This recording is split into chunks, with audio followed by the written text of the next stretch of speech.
Well, welcome to the Friday Bubble. Today I'm excited to tell you news about the Laurent-Perrier Grand Siècle. The new iteration, number 26, is out today. So, welcome back, Essi. Are you keen to taste this? Absolutely. Now, Grand Siècle, I think it confuses a few people because it's not a vintage. It's a true multi-vintage. Iteration 26, Essi, tell us about its composition while I pour you a glass. Yes, so obviously it's the 26th time that Laurent-Perrier have crafted this cuvee, and it's always, it's sort of a blend of three consecutive Laurent-Perrier vintage years. So it doesn't mean vintage years altogether, but the years when Laurent-Perrier have decided to make a vintage wine and kept some of the wine back as reserve wines. So therefore, two vintages are waiting in the cellar as reserve wines, and then they are complementing the wine of the year.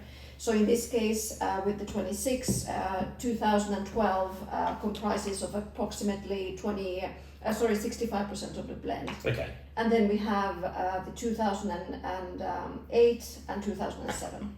Well, we're also doing having a little bit of fun today as a glass experiment. So we've got the ones we nearly always taste with, which is the Lehmann Grand Champagne, Jamis Grand Champagne glass. And we also have the Lehmann Grand Champagne Synergy glass. So it gives it a little bit more headspace. So it's going to be interesting. We haven't done this off camera, so we're going to go live with it. Now, 2012, which is 65% of the blend, it's going to be rather fascinating because we describe it always as a very fruit-forward year. Have you had a little sneaky? Yes, I didn't taste yet, but I smelled them, and they do look a little bit different on the nose. I'm loving the creamy softness on the Grand Champagne glass, more refined to me, whereas the fruitiness and actually more red fruit come out in the bigger glass. What's your impression? No, definitely. I think there's a slight, dare I use the word, coolness in the Grand Champagne glass. It somehow seems to, I think it keeps it quite tight and constrained, which actually I quite like. Yeah, it's great for a cuvee like this, which has already enjoyed something like 12 years on lease, plus the reserve wine. So there's a lot of this aged, maturing element in it. So keeping it in a smaller glass actually helps to bring it all together in a nice focus. So at Laurent-Perrier, Bernard de Nonnecourt, who started this back in the early 50s, created it very much trying to craft what he called the perfect year. So he believed, as we all know, vintages vary a lot. He felt by blending three great vintages, you could soften the vintage effect and end up with something as a composition that was greater. So your thoughts, Essi, on Laurent-Perrier and the multi-vintage concept? Yeah, I mean, I think that it has been a bit frustrating because for a really long time they were not willing to reveal the vintages that comprise the wine. And but I think it adds so much now that they're revealing the vintages. It really adds on this sort of intellectual element and interest to the wine, because you can understand that perhaps the 12 gives this fruity richness, the 8 gives this amazing acidic backbone, and so forth. So I think and plus of course the wine has become a collectible now that it has an age. Now, while Essi was just telling that little story, it gave me a chance to do a bit of tasting. I think when these wines are young, I actually really like it in the bigger Synergy glass. Actually, it's a bit more precise in the Grand Champagne glass. I'm actually liking the vibrant expression of young fruit at the moment. Whether that would be the same with a bit of age, but we'll maybe compare it in a minute. 2012 fruit, Essi? Yes, there's plenty of it, very ripe, opulent, really richly fruity here. But then I think there's approximately 25% of the 2008 vintage, which I think it gives it that backbone of acidity. And also the 07 is very high in acidity. Now, the one thing that's I think really interesting with this champagne, if I remember right, when the 25 was launched, it seemed like Chardonnay was a bit more forward. Yeah, but with this one I find that it's actually more Pinot Noir for some reason, even if there is something like 58% Chardonnay in the blend. Yeah. But I guess it must be that powerful Pinot Noir of the 2012. Now the only way to really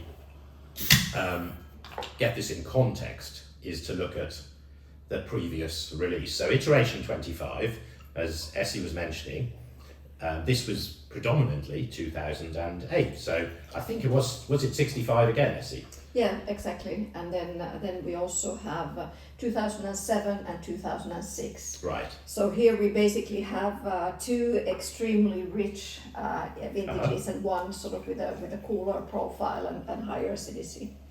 And of course this is disgorged at a very different time. So the 26 was disgorged earlier this year, so quite recent, quite close to its disgorgement date in a way. It's only 6 months ago. The iteration 25 was disgorged in October 21, so we've got a lot more development, and I haven't tasted this for a while, so it'll be quite exciting. What's your initial impression? Yeah, very interesting actually. We can really sense the time on cork here, having opened up the wine quite efficiently. I like it actually in both glasses, but I really like it in the large one. Here it really becomes this sort of Burgundian, very overt, much more generously giving, and it has a very positive buttery note to it. So there's definitely, even with more post-disgorgement time, it's definitely the Chardonnay is still much more dominant at this point in time. There is a beautiful little buttery charm in the bigger glass, actually. There is some honey evolution as well. I've only tasted the one in the Jamès glass right now. Quite contrasting, as the wine is still quite youthful in its structure. It starts to have quite a lot of evolved aromatics. Now the 2008 stamps all over it with its acidity. It's really still super refreshing. The aromatics have changed from launch, whereas much more primary fruit. It's now going slightly toasty. I haven't tasted this bigger glass. Yeah, it's wonderful. Really has this sort of width to it, and it enhances that generosity that suits the aromas that have developed. Really beautiful. Oh, that's interesting. There's all sorts of other fruits coming out in that, like a bit of quince pear, and somehow it's working really well in this glass. I think it's wonderful, really wonderful. Interesting. Yeah. So, iteration 26, you think was better in the Jamès Grand Champagne. In the Grand Champagne glass. I think I'd probably agree. Actually, that to me was working really well. Yeah. And this. Yeah, I think it's worthwhile giving it a lot of headspace, but also this sort of shape that enhances the vinosity of the wine. Okay, they're very different aromatic profiles. Yeah, this one is still very much on primary fruit, yes, and more on this reductive toastiness, whereas here we are really getting more of that honey evolution, butter, very ripe profile. And there's a lovely hint of there's like a peppermint thing in the 2000, I was about to say 2007, in the iteration 25. Yeah. It's actually really rather refreshing. Yeah. So what have we learned?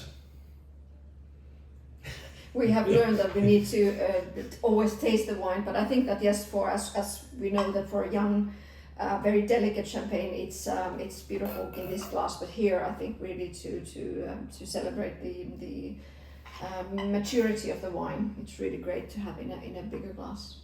It's fascinating. I definitely prefer the first champagne aromatically in the smaller space, and iteration 25 really seems to blossom with a bit more, as you say, a bit more headspace. Now, where are we going for dinner, and who are you taking? Well, I'm taking you, and you're taking the two bottles. Ah, okay. Would you have a preference? No, actually, today I would take the 25 in the big glass, just because it was such a surprising. It's like really a revelation, beautifully Burgundian. Okay. This time. So we're taking everything to dinner, and thank you, Essi. You've worked hard today. Cheers, and I hope you all get a chance to enjoy iteration 26 very soon. And don't forget, 25 in the big glass is looking great as well. So have a great weekend, everybody. Thank you.